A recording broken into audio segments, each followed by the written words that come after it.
As far as the law point is concerned, जो इसका simple सा आपने जो क्वेश्चन पूछा है कि क्या एक एक्ट ऑफ पार्लियामेंट आया, एक अकरेंस, एक इवेंट के बाद एक एक्ट ऑफ पार्लियामेंट आया जिससे उस इवेंट को नलिफाई करने की कोशिश की गई, मगर इसके बाद भी दो इवेंट होते हैं। एक क्लैरिफिकेशन ऑर्डर आता है सुप्रीम कोर्ट का, जो कि इस जो अमेंडमेंट एक्ट है उसके बाद आया है, जो क्लैरिफिकेशन है, और उसके बाद डिटेल्ड ऑर्डर आया है 23 सितंबर का। जो 23 सितंबर का ऑर्डर आया है सुप्रीम कोर्ट का, वो सारे जजेस का ही मुतसव्विर होगा, पूरी बेंच का ही मुतसव्विर होगा।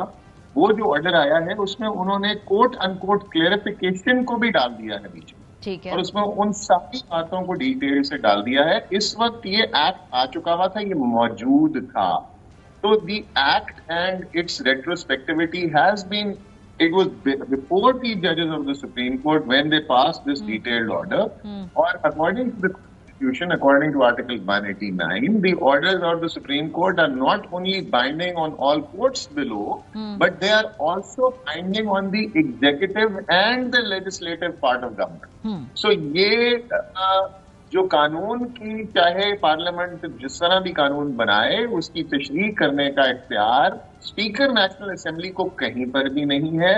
उसका सिर्फ इख्तियार according to the constitution under article 189 and 190 only supreme court has it. And in this particular case ना सिर्फ ये पार्लियामेंट ने एक सेल्फ सर्विंग लेजिस्लेशन लेकर आया और उसको रेट्रोस्पेक्टिविटी देने की कोशिश की, मतलब ये कि पीछे से उसको अप्लाई करने की कोशिश की, बट ये उसके बाद एक क्लैरिफिकेशन ऑर्डर सुप्रीम कोर्ट का आया और उसके बाद डिटेल्ड ऑर्डर आ गया जो कि आफ्टर द एक्ट इटसेल्फ है।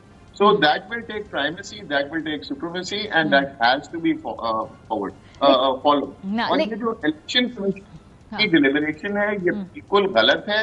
आप इसमें इसको पूरे सर्कमस्टांसेस को अगर मिलाकर देखेंगे तो they are nothing more than a dilatory tactic, and unfortunately इसमें कुछ ऐसे एलिमेंट्स इन्वॉल्व हैं जो कि चाहते हैं कि इन द मीन टाइम, जितनी देर में ये डिले कर रहे हैं पार्लियामेंट, ये जो इलेक्शन कमीशन इसकी इम्प्लीमेंटेशन डिले कर रहा है, इतनी देर में कॉन्स्टिट्यूशन में अमेंडमेंट कर लें और आर्टिकल 63A को अमेंड कर लें, ताकि वो जो परवेज इलाही और हमजा शहबाज वाली जजमेंट है सुप्रीम कोर्ट की, उसका इफेक्ट भी डाइल्यूट हो जाए। ठीक है, लेकिन यहाँ पे खोसा साहब जो प्रिंसिपल सवाल है ना, जिसको बार बार एड्रेस किया, और मेरा ख्याल है जब इस तरह के मुल्कों के अंदर ऐसे मकामात आते हैं तो एक प्रेसिडेंस भी सेट हो जाती है। अब ये हुकूमत ने एक एक्ट लेकर आई, उसको माजी पे इतलाक कर दिया। पार्लियामेंट का ये हक है कि वो कोई भी कानून साजी कर सकती है, सेल्फ सर्विंग कानून साजी भी होती है इस मुल्क के अंदर, और उसके बाद वो उसको माजी में उसका इतलाक करे, फ्यूचर में इतलाक करे। अगर तो उसके अंदर कानून के अंदर उन्होंने किया, उसको पास करवा लिया,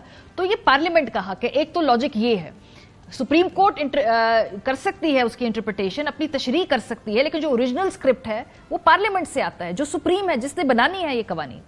अच्छा, यहाँ पे मैं आपकी सिर्फ एक क्लैरिफिकेशन कर दूं, और ये मुझे बहुत देर से बड़ी ये एक अजीब सी बात है कि हम ये हर पार्लियामेंटेरियन को, जिनको मैं कुछ कहना नहीं चाहता, जिस तरह के हमारे पार्लियामेंटेरियंस हैं, इनके बारे में मैं बात नहीं करना चाहता ज्यादा, मगर अगर आप इनको देखें तो ये सिर्फ एक ही बात कहते हैं जी, हम सुप्रीम। तो भाई आप जो है कहां से सुप्रीम हो? पार्लियामेंट जो है वो कॉन्स्टिट्यूशन के अंदर एक चैप्टर है पार्लियामेंट का, और वो चैप्टर जो वही काम कर सकता है जो पार्लियामेंट कॉन्स्टिट्यूशन की किताब उसको मैंडेट करती है। कॉन्स्टिट्यूशन की किताब उसको मैंडेट करती है कानून साजी, कॉन्स्टिट्यूशन के अंदर रहते हुए, उसके दायरा इख्तियार के अंदर रहते हुए उसको मैंडेट करती है। उसके अंदर जो आप लेजिस्लेशन करते हो या आईनी तरमीम भी करते हो, उसकी तशरीह करना का हक सुप्रीम कोर्ट के पास है।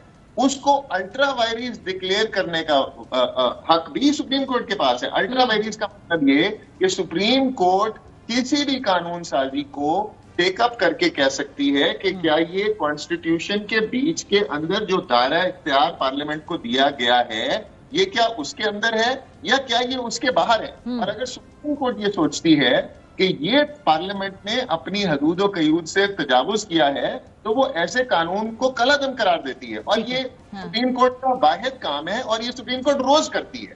इस केस में नहीं, इससे पहले हजारों केसेस में डेली ये काम करती है। तो ये कह देना कि पार्लियामेंट सुप्रीम है और मादर पेदर आजाद है, तो ये तो बहुत खतरनाक होगा। इसका मतलब है कि कल को पार्लियामेंट कह दे कि ये जो रेकोडेक का पहाड़ है, ये जो जखायर है, ये शख्स की मलकियत है। लेकिन खोसा साहब, यहाँ पे चेक एंड बैलेंस भी तो रखना है ना। माजी के अंदर भी सुप्रीम कोर्ट कॉन्स्टिट्यूशन को मुख्तलिफ औकात पे जब इंटरप्रेट करती है तो इल्जाम लगता है कि कॉन्स्टिट्यूशन को रीराइट कर दिया जाता है 63A की। जी, तो फिर चेक एंड बैलेंस भी तो करना है ना, कि अगर सुप्रीम कोर्ट भी आप समझते इंटरप्रिटेशन है, जब वो अपने हक से तजावुज करती है तो फिर उसको बैलेंस कैसे करेंगे फिर? देखिए, इसमें भी जो सेल्फ मैकेनिज्म है, इसके अंदर अपना ही मैकेनिज्म है। इसके अंदर आपके पास अपील का मैकेनिज्म है, आपके पास रिव्यू का मैकेनिज्म है, अब आपके पास सेकंड रिव्यू का मैकेनिज्म है। ये पार्लियामेंट का इख्तियार नहीं है कि वो सुप्रीम कोर्ट की जजमेंट पर बैठकर उसको एनालाइज करे या उसकी बात करे कि जी रीराइट करनी है। ये किसी पार्लियामेंटेरियन का भी हक नहीं है कि वो एक फतवा जारी कर दे कि जी ये सुप्रीम कोर्ट ने रीराइट कर। सुप्रीम कोर्ट रीडिंग इन के प्रिंसिपल पे अप्लाई कर सकती है। जो चीज नहीं लिखी हुई उसको रीडिंग भी कर सकती है, जो चीज लिखी हुई है उसको मुख्तलिफ तरीके से भी इंटरप्रेट कर सकती है। ये इंटरप्रिटेशन पे पूरी दुनिया में कवानीन मौजूद हैं, ये रोज होता है।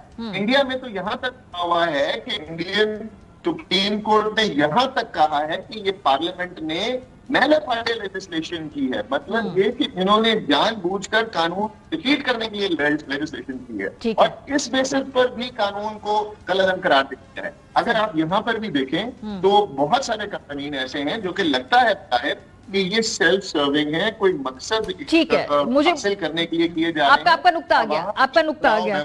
थोड़ा सा मुझे आगे बढ़ना है और इस सेगमेंट को समेटते हुए